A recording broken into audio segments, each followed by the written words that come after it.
नमस्कार प्यारे बच्चों। आज अपन क्लास 9th का चैप्टर नंबर 2 पॉलिनोमियल्स बहुपद में प्रश्नावली 2.1 को कंटिन्यू करेंगे, जिसमें अपन ने पिछले वीडियो में क्वेश्चन नंबर 3 तक अपन ने डिस्कस कर लिया था। आज अपन क्वेश्चन नंबर 4 को डिस्कस करेंगे और 5 को डिस्कस करेंगे। ठीक है, तो क्वेश्चन नंबर 4 देखते हैं। निम्नलिखित बहुपदों में से प्रत्येक बहुपद की घात की लिखिए। तो जब मैंने आपको इसका इंट्रोडक्शन करवाया था बहुपद का, तो उस समय मैंने आपको बताया था कि बहुपद की घात क्या होती है। तो बहुपद की घात ये होती है कि चर की अधिकतम घात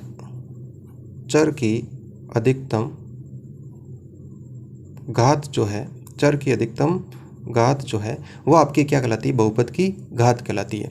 जो भी आपका बहुपद दिया हो और उसमें चर की जो घात होती है अधिकतम, वही आपकी क्या कहलाएगी, बहुपद की घात कहलाएगी। तो देखते हैं, इसमें पहला इसमें दिया है 5x³ + 4x² + 7x। तो इसमें सबसे पहले ये जानेंगे कि इसमें आपका चर क्या है। तो चर जो है वो x है यहाँ पर। और मैं आपसे ये पूछूं कि x की अधिकतम घात कितनी है, तो यहाँ पर आपकी 1 है, यहाँ 2 है और यहाँ पर 3 है। तो अधिकतम घात कितनी है, 3 है।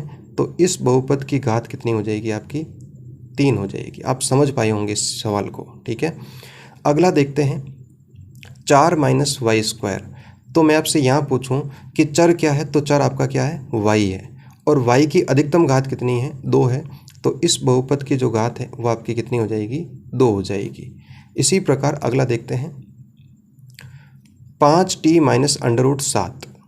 तो इसमें यदि अपन ये जाने कि चर क्या है, तो चर आपका t है और t की घात कितनी है आपकी, 1 है। एक ही चर है आपका, तो उसी की आपकी अधिकतम घात कितनी है, 1 है। तो इसकी घात कितनी हो जाएगी, आपकी 1 हो जाएगी।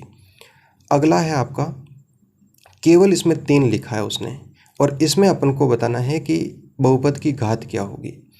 तो बच्चों, जब भी आपका केवल और केवल अचर आए और उसमें अपन को बहुपद की घात पूछे, तो मैंने आपको परिचय में बताया था, सामान्य परिचय में जो वीडियो है उसमें मैंने आपको बताया था कि इसके साथ में भी चर हैं, लेकिन वो अपन को दिख नहीं रहा है।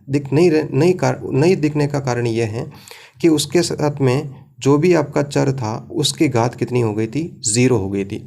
और यदि अपन जानते हैं कि यदि किसी भी संख्या की घात 0 हो जाए तो वो आपका क्या बन जाएगा, 1 बन जाएगा।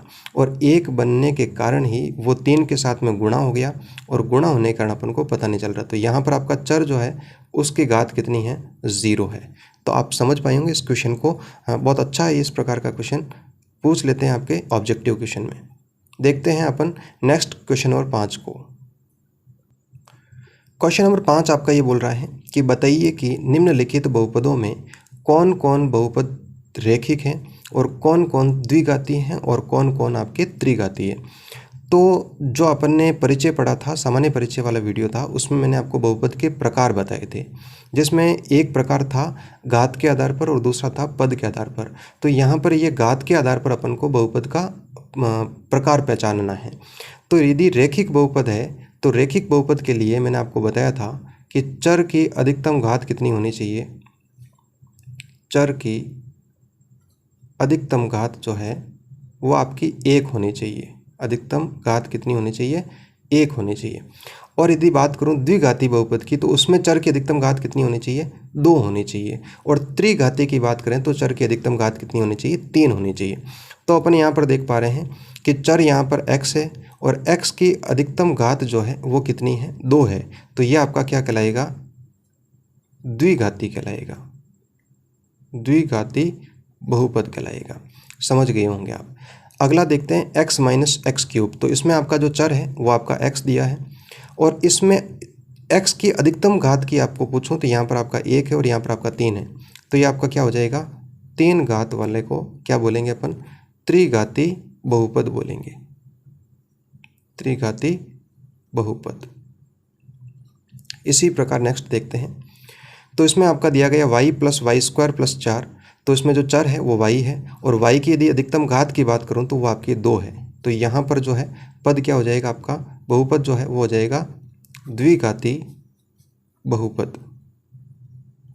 नेक्स्ट देखते हैं, और 1 + x। तो इसमें चर आपका x है और x की अधिकतम घात कितनी है, 1 है।